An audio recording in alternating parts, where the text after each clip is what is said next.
Hello guys, আসসালামু আলাইকুম। Welcome to my another new blog. তো ঘুম থেকে ওঠার পর দেখতে পেলাম ওয়েদারটা অনেক সুন্দর।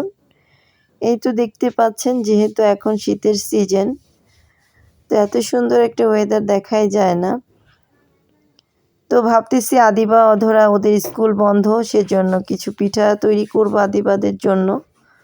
যাই হোক, তো এরই মধ্যে দেখতে পেলাম যে আদিবা, অধরা, সোহান, সারা ওরা বারবিকিউ তৈরি করবে। তো এই তো দেখতে পাচ্ছেন ওরা বারবিকিউ তৈরি করতেছে। তো ওরা আসলে যেটা বলে সেটা আমি করতে দেই, যাতে ওদের মনটা অনেক ভালো থাকে। যেহেতু ওদের এখন স্কুল বন্ধ, সেজন্য ওরা অনেক কিছুই করে শিখতেছে।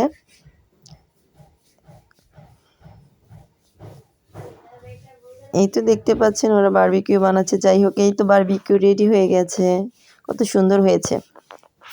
সন্ধ্যার দিকে আমি এই যে পিঠা তৈরি করার জন্য সব কিছু রেডি করে ফেললাম। তো আজকে পিঠাটা তৈরি করবে আমার আম্মু। তো আমার আম্মুর হাতে পিঠা অনেক মজা হয়।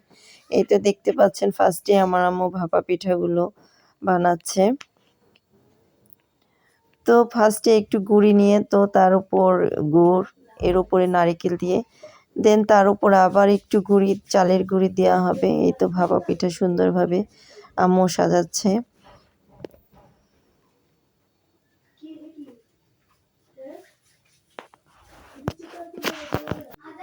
এই তো দেখতে পাচ্ছেন পিঠা এক এক করে তৈরি করা হচ্ছে। দেন তারপর একটা ছোট একটা কলসিতে পানি সিদ্ধ করা হলো। এই তো দেখতে পাচ্ছেন পানিটা যখন বলক এসে গেছে, তখন তার উপরে এই তো একটা সুন্দর একটা কাপড়ের ভিতরে এই পিঠাটা দিয়ে দেওয়া হলো। যাই হোক, দেন পরে একটা ঢাকনা দিয়ে ঢেকে দেওয়া হবে। তো এটা ভাপেই সিদ্ধ হয়ে যাবে। যাই হোক, একে একে আমার আম্মু আরও অনেকগুলো পিঠা তৈরি করতেছে। এই তো হয়ে গেছে ভাপা পিঠা, দেখতে কতটা লোভনীয় হয়েছে। অনেক সফট হয়েছিল পিঠাটা, মুখে দিলে একদম মিশে যাচ্ছিল, খেতে অনেক টেস্টি হয়েছিল। দেখতেই পাচ্ছেন পিঠাগুলো অনেক সুন্দর হয়েছে। তো দেখতে পাচ্ছেন ভাপা পিঠার ফাইনাল লুক। তো এরই মধ্যে আমি কুলি পিঠা বানানোর জন্য চলে গেলাম। এই তো কুলি পিঠাগুলো আমি রেডি করছিলাম, যেহেতু আজকে ভাজা কুলি এবং দুধ কুলি দুইটা পিঠাই আমি আজকে বানাবো। তো ফার্স্টে দুধ কুলি পিঠার জন্য ছোট ছোট কুলি পিঠা বানিয়ে নিলাম। তো এর ভিতরে নারকেলের পুর ঢুকিয়ে দিলাম। যাই হোক, এই তো আমি দুধটা গরম করে নিয়েছি।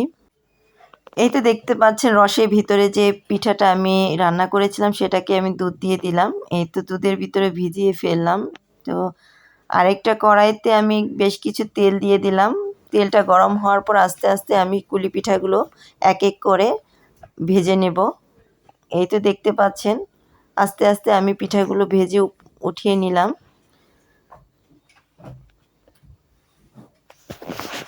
তো দেন আমি তারপর আরও পিঠা দিয়ে দিচ্ছি।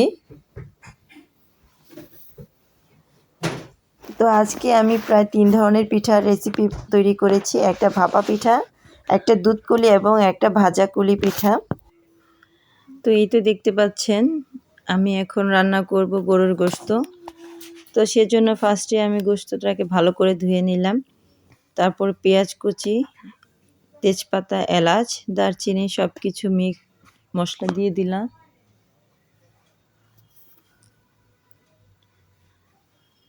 তো গোটা মশলা দেওয়ার পরে আমি এখন গুঁড়া মশলা অ্যাড করব।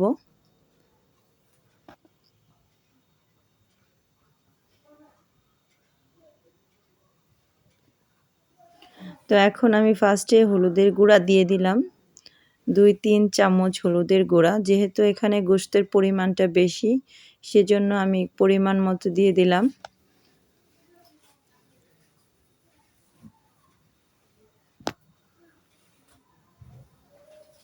তো এখন আমি ধনিয়া গুঁড়া দেব। তো এটাও আমি পরিমাণ মতো দিয়ে দিব। তো এখন এখানে আমি 3 চামচের মতো ধনিয়া গুঁড়া দিয়ে দিলাম। তো এখন ধনিয়া গুঁড়া আমি আরও 1 চামচ এখানে অ্যাড করে দিলাম। তো এখন আমি চাচ্ছিলাম যে গরুর গোশতটা একটু ঝাল করব, সেজন্য আমি প্রায় 3 থেকে 4 চামচের মতো শুকনা মরিচের গুঁড়া দিয়ে দিলাম।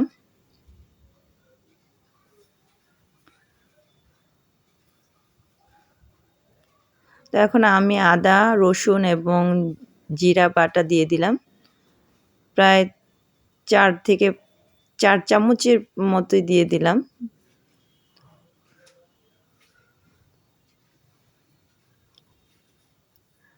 তো এখন আমি এখানে কিছু লবণ দিয়ে দেব। তো সরিষার তেলটা দিয়ে দিলাম। এই তো দেখতে পাচ্ছেন সরিষার তেলটা দিলে গরুর গোশতের ফ্লেভারটা অনেক ভালো আসে। তো আমি সবটুকু মিশ্রণটাকে এখন হাতে সুন্দর করে মাখিয়ে নিব। এই তো দেখতে পাচ্ছেন আমি গরুর গোশতটাকে সুন্দর করে মাখিয়ে নিচ্ছি। তো যতটুকু সম্ভব ভালো করে মাখানোর চেষ্টা করলে হয়তো ভালো আসে, যত ভালোভাবে মাখানো যায়। তো মাখানোর পরে ফ্লেভারটা অনেক সুন্দর আসে। তো মাখিয়ে রাখার পর প্রায় 1 ঘন্টা পর আমি এটা চুলায় বসাবো। তো দেখতেই পাচ্ছেন কালারটা অনেক সুন্দর এসেছে। তো আমি অল্প কিছু পরিমাণ পানি দিয়ে দেব। তো একবারে এটা বসিয়ে দেব চুলায়। এই তো আমার রান্নাটা প্রায় হয়ে যাবে এখনই। দেখতেই পাচ্ছেন কালারটা অনেক সুন্দর এসেছে। এখনই আমি চুলায় বসিয়ে দিলাম। তো আজকে এই পর্যন্তই। Thank for watching. আল্লাহ হাফেজ। সবাই লাইক শেয়ার কমেন্ট করে দেবেন বেশি বেশি।